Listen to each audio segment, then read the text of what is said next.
Everyone has a story to tell. It's my mission to tell it. Unscripted, unedited. We are on the record. Hi everyone, I'm Sarina Fazan. How's everyone feeling today? It's Wednesday, my favorite day. We're going on the record, but today, I'm even more happy and excited. Seriously, I was on my elliptical for an hour posting things on social because we are launching Dating in America. I'm so excited, yay! We even have people in the audience. And, okay, so what is Dating in America? Let's bring in the guys, let's bring in the shot. So Dating in America, thank you Jason. Dating in America, Love in America, part of the sub-series of my show, On the Record, but they're my favorite subcategories because Dating in America is talking about dating with singles. So I have these two fine gentlemen in the studio. We have Gabriel Pfeiffer, just like Michelle Pfeiffer, but no relation, you said, right? No relation. No relation. Brad Wolf, any relation to? No relation to Michelle Pfeiffer either. And then we're going to go into Studio V where we're going to introduce two wonderful young women that we're also going to talk to about dating in America. All right, guys, so let's start. Gabriel, we'll start with you. Tell us a little bit about yourself. I'm a serial entrepreneur. I own a few different companies. We specialize in marketing and lead generation for businesses that are located across the world. All right, that's awesome, and you're very young too. You have 4 companies, and you're like 26 or 4 companies, 26. Okay, he's an eligible bachelor. Now, relax. Again, this is unscripted, unedited, and we're having so much fun. We're gonna have fun. Tell us about you a little bit. 24 years old. I work in strategy and analytics in the sports world and just moved down to the Florida area. So, all right, let me ask you guys, what is dating like right now? Interesting. Okay, why do you say interesting? I mean, you grow up, you watch shows, and like what's quote unquote the American dream is just, in my opinion, a little bit different than what it used to be. People used to be married, when they're our age. Now we're in 2021. Majority of people probably aren't even in a relationship. So what do they want out of a relationship? What do guys want out of a relationship? What do women want out of a relationship in 2021? I think is just a completely different perception or, idea than what people wanted 40 years ago. Okay, so I want to hear more about that, but I want Brad to also answer that question too. What is dating like right now? I think it's been on such a hiatus over the last year and a half or so of COVID that it's starting to just resume, but I mean, it's pretty much gaming of flipping through the apps and pressing as many buttons as if you were playing Xbox or something. So it's certainly gambling a bit more than just winging it and meeting who you meet. Really? Okay, so That's a really interesting viewpoint, and I second that. It's very interesting. Okay, guys. So, yeah, that is wow. All right, so. Do you feel like, are you guys looking for serious relationships though, and are they hard to find? I, have wanted a serious relationship for the past few years. I've always dated with intent, but with everything that's been going on with work, it's been a little bit difficult. And up until like the past 6, 7, 8 months, I finally got into a place where I could have one.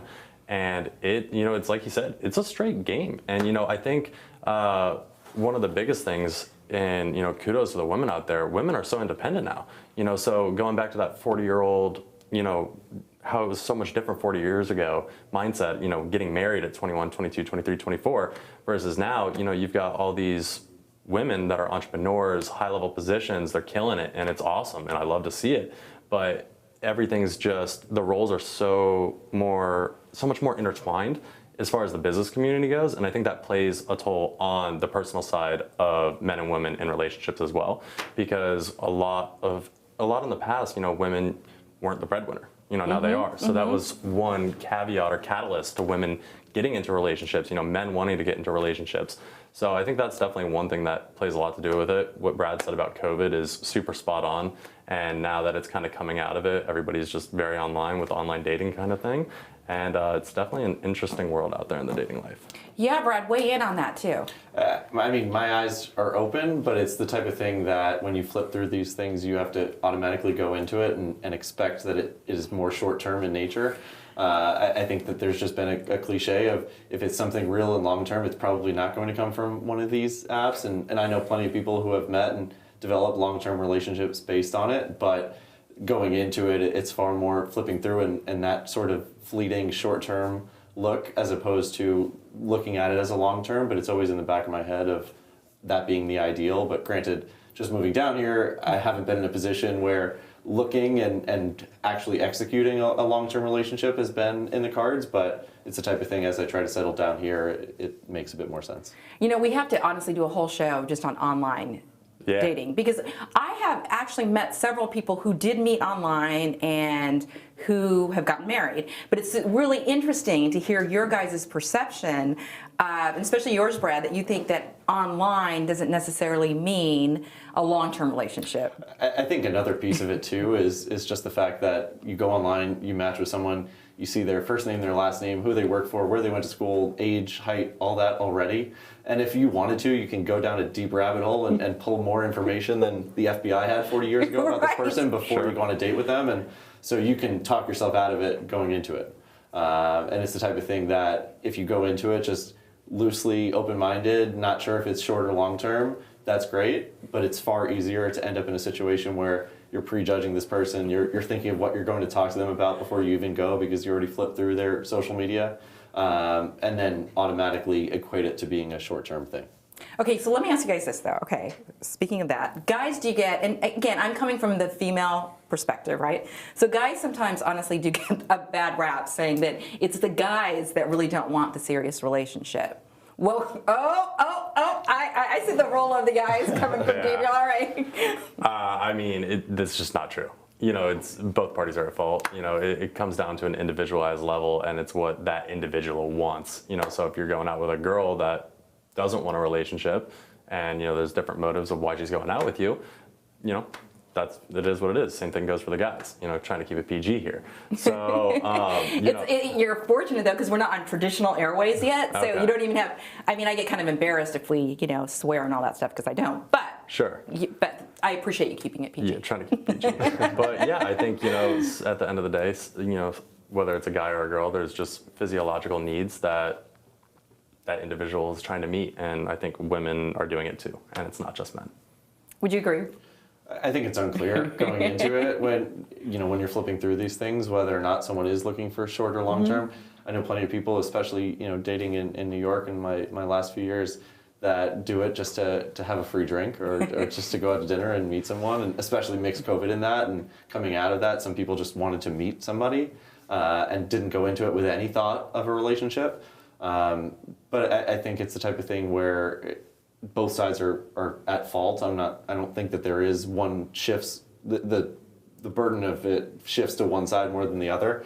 But I think it just depends case by case. I don't think you can make a distinction between who's more at fault. I think it goes, not to interrupt you, I think it goes steps further than, just wanting a free drink. I think with pop culture, hip hop culture, female artists in the hip hop world and stuff like that, it's just like idolizing and saying that it is okay to just run up a body count, for women, for men, for all of it. And I think it just takes the free drink to the whole next level. You get hit on at a bar, I'll let this dude buy me a drink, whatever. But now it's just like, women are so open with their sexuality in a sense, to where they're okay with saying, hey, I don't necessarily want to date, I just want to sleep with you type thing. Wow, so you guys are seeing that more, you would say? Wow. Do you think there's a burden, speaking of dates and stuff like that, when I say burden, I really appreciated too what you said, Gabriel and Brad, about women are stronger than ever, right? Where we're seeing more female entrepreneurs. But is there still that pressure for the guy to pay for the first date or take, handle all of that and taking girls out on dates? Do you guys see that, or do you see it more Dutch style?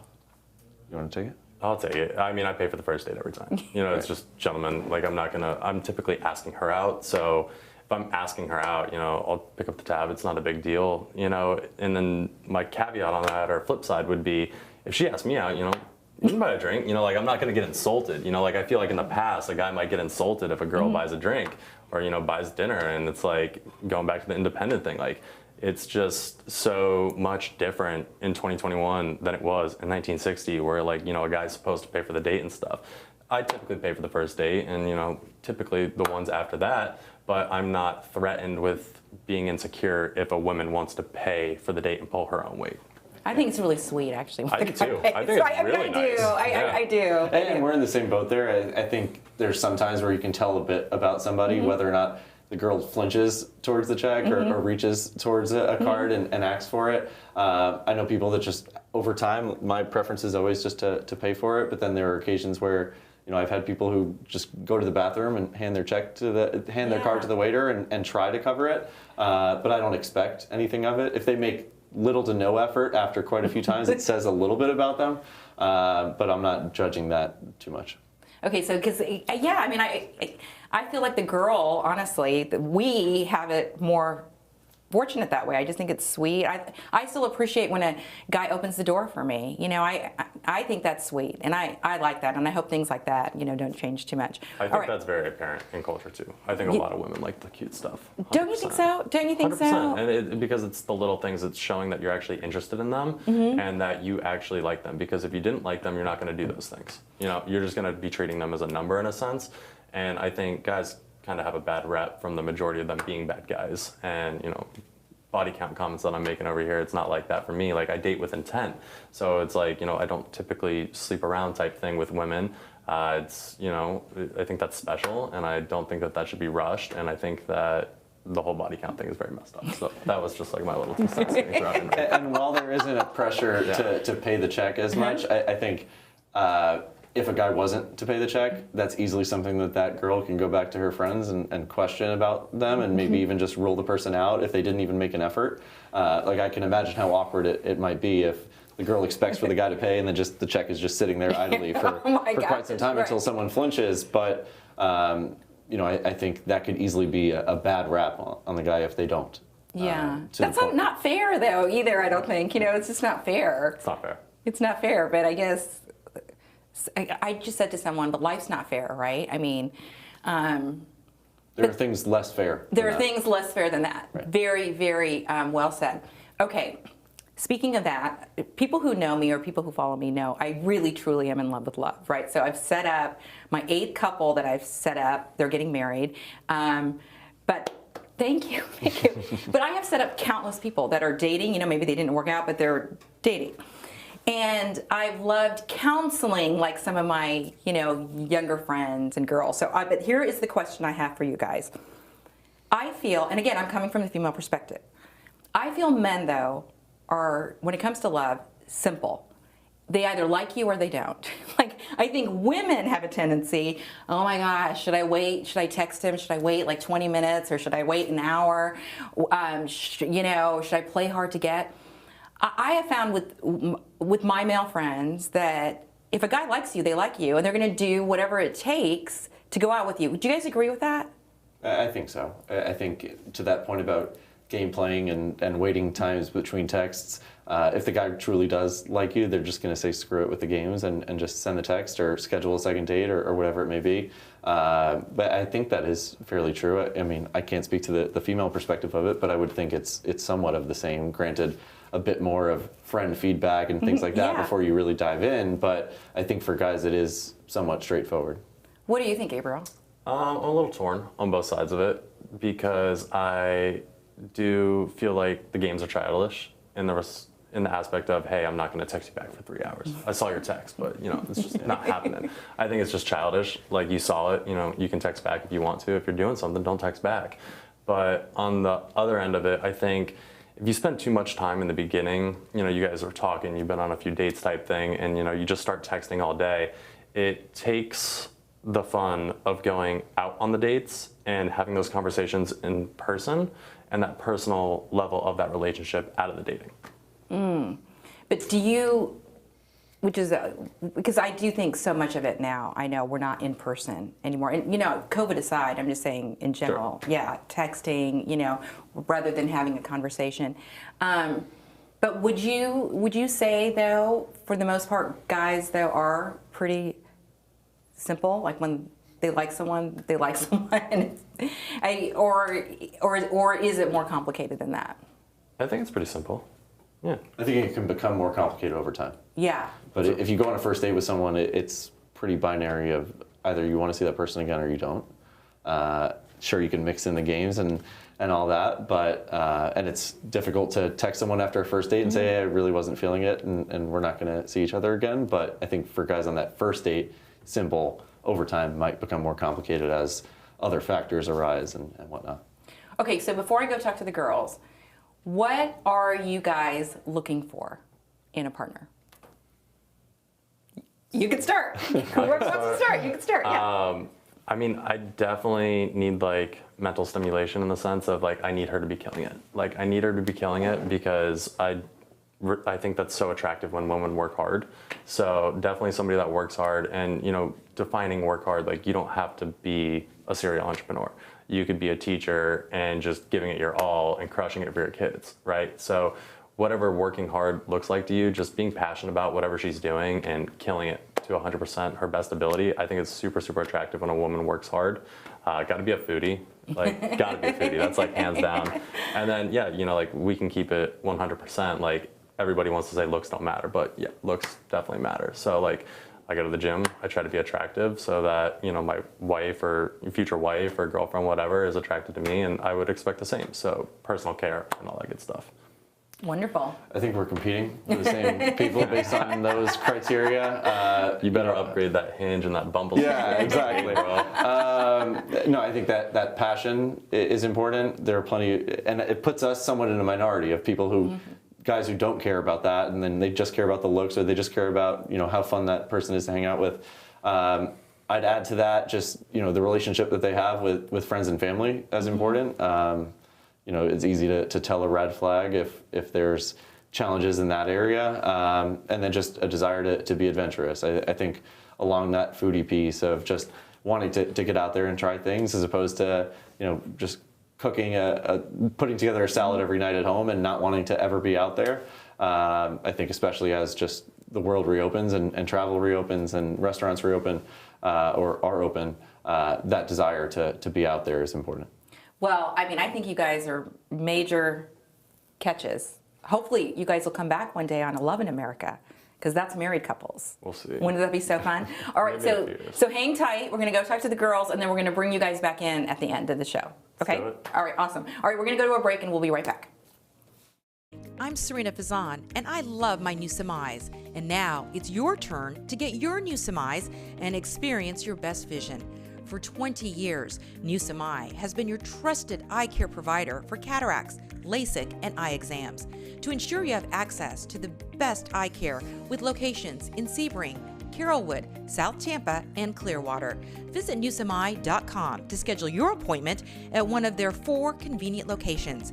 New Semi is proud to be an official partner of the Tampa Bay Buccaneers. You deserve New Semis. I'm Sarina Fazan, a journalist, producer, and podcast host.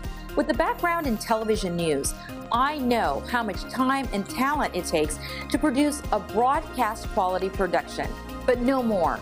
Red House Streaming offers a simple, cost-effective method for capturing live action and streaming it in real time to YouTube, Facebook, or any other website. From single camera shoots or multi-camera productions, conventional or virtual sets, and from the state-of-the-art Red House Streaming Studios to remote locations, the professional crew at Red House Streaming, backed by the technology and reputation of CP Communications, allows you to produce more content at a lower cost and with little to no engineering required. That's why my podcast, On the Record with Sarina Fazan, is streamed live from the Red House Streaming Studios each week. Contact Red House Streaming today at 800-762-4254 or online at cpcoms.com to learn more. I'll see you in the studio. And we're back in the studio, actually, Studio B, Dating in America. I'm so excited. All right, it's just me right now, but can we bring in the girls? Can we bring in the girls? Can we bring in there we go. Here we go. Dating in America. We have Brianna Bush here with me, who is a student at UT, and Marina Rukalova. I have been practicing trying to say her name for how long? Yeah, long time, but it's a communist Russian last name, so there you go. So, okay, girls, first, tell us a little bit about yourselves, and then then we're going to talk about the guys. Okay, great. Well, I am a career professional. I'm a professional writer. I also work as a communications manager for Sign Analytics, a tech company. And then I write about society in Tampa and go to events and just, have great conversations. And Brianna, how about you? I'm a University of Tampa student. I'm studying communications and journalism. I'm actually an intern of Sarina Fazan, the wonderful Sarina Fazan, and I'm just so excited to be here. Well, and I have to say, okay, I'm biased too. I love these girls, even though I couldn't pronounce. I still can't pronounce your last name. Marina also travels around with me and helps me with a lot of things, and I again love you both. So thank you so much for being here. This is the launch, the soft launch of Dating in America. I have done some shows on Dating in America, but now that we're, you know, the whole launch of the network and everything, I mean, it's very, very exciting. But tell me, you heard the guys speak. What was your reaction? I think their perspective is, I've heard that perspective before, and I do agree with it, but I do think that the woman perspective is different.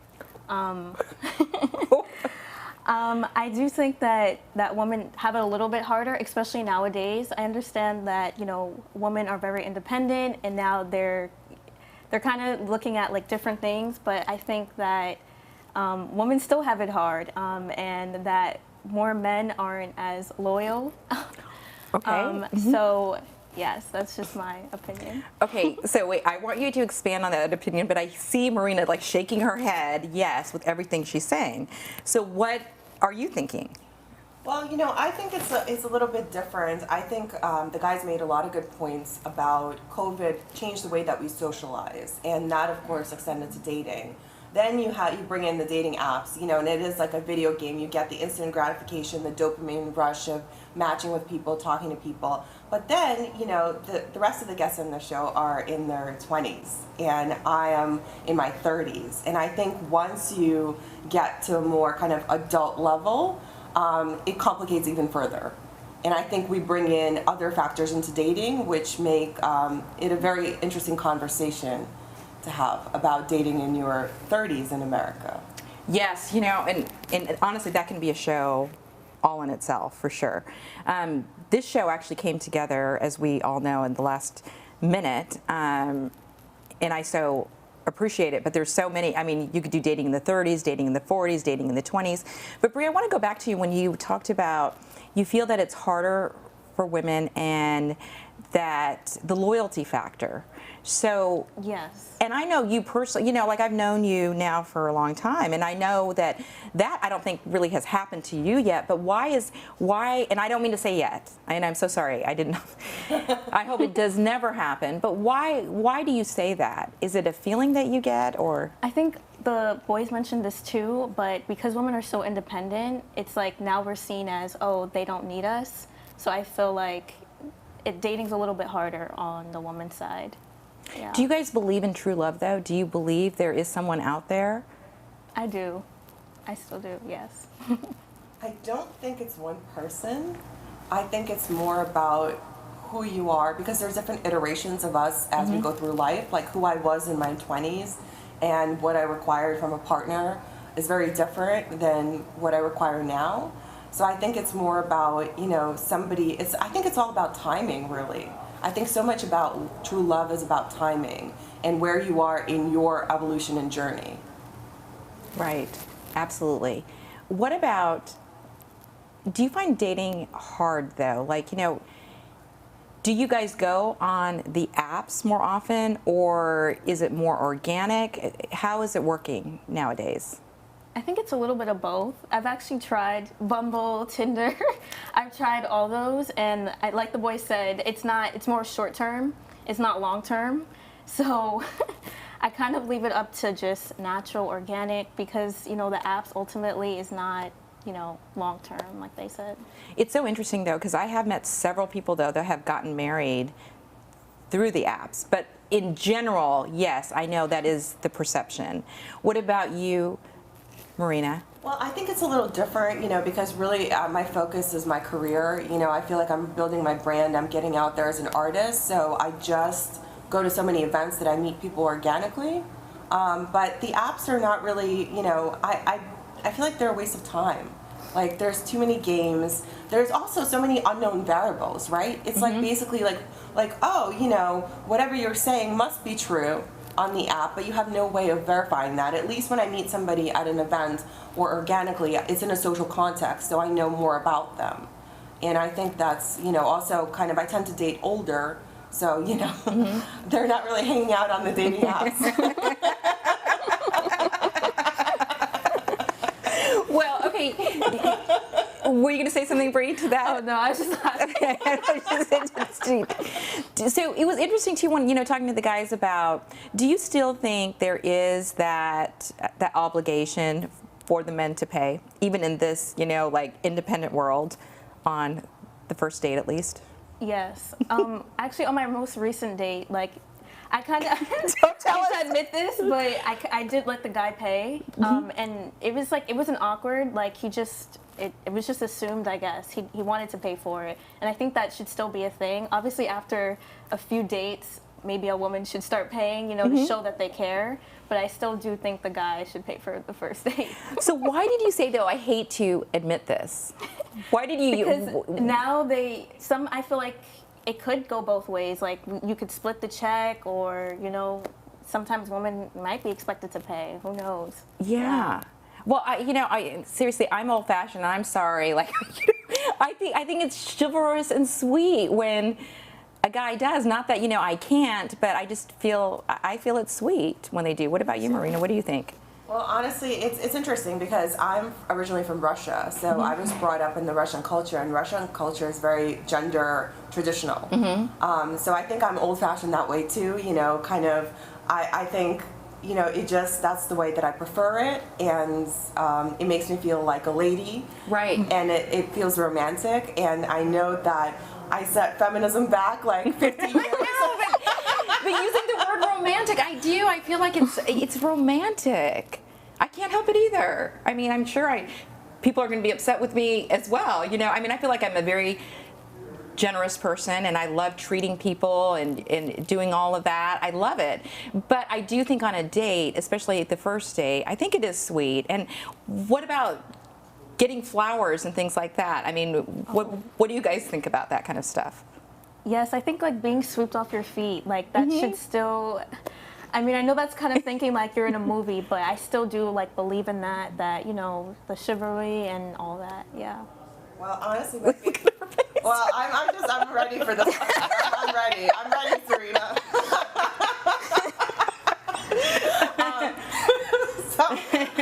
So my favorite movie is Gone with the Wind, right? Oh. The Rhett Butler, Scarlett O'Hara, that one of the greatest love stories of all time.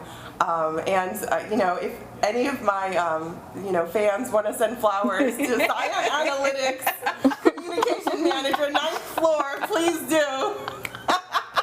I love it. All right, so I don't mean to be going all over the place. So speaking of dates and everything, have you guys had nightmare dates? That you want to talk about? No. I think Marina has had one or two, but just don't want to share it because I'm just basing that on your laugh. Well, okay, I will without going. I will not name names. Right. I will not name names. But I was at a fancy restaurant. Oh gosh. And, the guy, he was a CEO, kind of very successful guy. Had a little too many Grey Gooses. Started buying rounds for the table next to him, and then. He was like at the point, like, I'm like, okay. And he said, let's get the check. And he asked the waitress how much she wanted for the tip. And she was like, 20%. And he was like out of it at this point. So I wrote in a very big number and said, Merry Christmas. Oh my God. No way. And made it rain. Yeah. Yep. Oh my gosh. Well, did he circle back with you ever? Yeah. He just said he talked to the manager, but the waitress did get the tip. It was a very generous tip. Wow. Okay. Alrighty then. Okay. How about you, Bree? Have you had any? I would say not as big as Marina, but I would say yes. I actually went on a date. This was like a couple years ago, and one of the boys, they wanted to bring, because it was like our first time meeting in person, and he wanted to bring like his cousin with him, and I was like. Why? Like, we established that, we liked each other, like, it was romantic. Why do you have to bring Your cousin. Your cousin with us, so it was just that right there was awkward, and I feel like it set a bad tone. So, So, needless to say, that you are not dating no, this young man anymore. no. Got it. Okay. Well, I want to bring the guys in now. Let's see. This is live, so I don't know if they can hear me on the other side of the curtain. Can you guys hear me? Bringing them in. Well, we're trying to bring them in because I would love to wrap up also with the guys. Oh, here they come. Here, Bree, you sit over here. You sit over here. Let's see. Let's try to get you guys in here. Get you guys in here. Okay. So, it's very interesting, right? So, you guys have never met before. This is launching Dating in America soft launch. So it's interesting to me the different perspectives from the males and the females. So do you guys have any questions for each other? Dudes aren't loyal? Well, only the guys that I've dated, but I'm sure there's still hope. There's still hope. Because I share a similar, opinion on the loyalty subject, and I think loyalty is a two-way street. So like if I'm asking it for it from you, you're getting it from me, right? But Exactly. I think women, especially here, it's like you're dating one dude, whether you've been together for a month or two, and then you meet dude out, and then dude's like, hey, I want to take you on a trip to Tulum, or I'm gonna get you this bag, girl, and then dude now has other dude's girl like overnight, because it's like, who can get you the next bag, who can get you the next trip, who can give you that life that you want. And I think that plays into a big loyalty issue in the dating community, with women going from dude to dude to dude to dude to dude. Wow. And I do agree. It could be the woman too who might not be loyal either. So I Yeah. should have specified that. That's just my sense on it. I heard it and I was like, oh my god. But isn't that I don't wanna interesting comment that on it. Yeah. that's what you wanted to comment on? Yeah. Okay. I mean, I just think, you guys, like, in your 20s, like, I would work on your career. Like, I wouldn't really, like, settle down, and I think the dating apps are just kind of entertainment in your 20s. In 30s, they get a little weird, Well, is that Match? Or is that... No, not I'm just Match. playing. I'm just playing. E-Mingle? Christian Mingle? So which dating apps are you talking about then? It's canceled. Red flag. Red flag. You're canceled, Gabriel. I'm coming back for another episode. He's So. totally coming back. And here's Brad just sitting here. Do you I'm trying not to say anything stupid. I've gotten this far. So Smart. here's my I brought my favorite book. This is my Bible. Linda Goodman's Love Signs. Love this book. I shouldn't say Bible, because That's hearsay. yeah, because I love it. So what are your signs before we close this out? Sagittarius. Sag, fire sign. Taurus. Taurus, earth, Sagittarius. fire. And she's a Libra. And you are? I'm a fire sign. I'm an Aries, and I love being a fire sign, I have to say. I'm a total Aries girl. But I only bring this book up today because we're going to be talking about this a little bit more as we continue with love in America and dating in America. I cannot even tell you guys how much I appreciate you being here. I think love and relationships is such a huge topic. I mean, all of us need love. From family, from a loved one, our partner, but we need love, and I think that's why it's a conversation that trends. And why? Trending is not the right word, right, Cornell girl? I think it engaged people. Everybody has a basic human need to be loved. Yes. And I think we really, at the core, are looking for that. And that's why it gets so complicated. It's because we all need it. We all need it, absolutely. All right, last question, and I asked you girls this already, but do we all believe in true love? Brad. I said to him when we were in the back, I'm glad you didn't ask us that. So that was a jinx. I don't know. I don't lean one way or the other. Skeptical about it. Not skeptical, Well, just not you don't. sold one way or Not the sold. other. Yeah, I mean, there's 7 billion people on the planet. You can find someone to love you. Marina? I don't know. As a writer and an artist, that's a very abstract concept to me. I don't think I can really define what that is. Bree? I'm gonna have to agree with Gabriel. Yeah, I do believe in real love. With so many people on the planet. Yeah. I clearly believe in true love too. I do. I believe. A friend of mine asked me once, he said, you believe in fairy tales. I do, because I've seen it happen. So with that, we'll end the show. Guys, I really appreciate everybody watching. I can't even tell you how much it means to me and all the messages we're getting. I'm going to talk about the launch of the network on the 100th episode next week, which is a Love in America, but we're not revealing the people yet. It's going to be very exciting. Thank you again so much for watching. You can share this, and I'm on multiple platforms. I always love this. I'm like, wow, we're even adding more. But yeah, love you guys. Love you guys for being here. Have a great day, and we'll see you next week. Bye.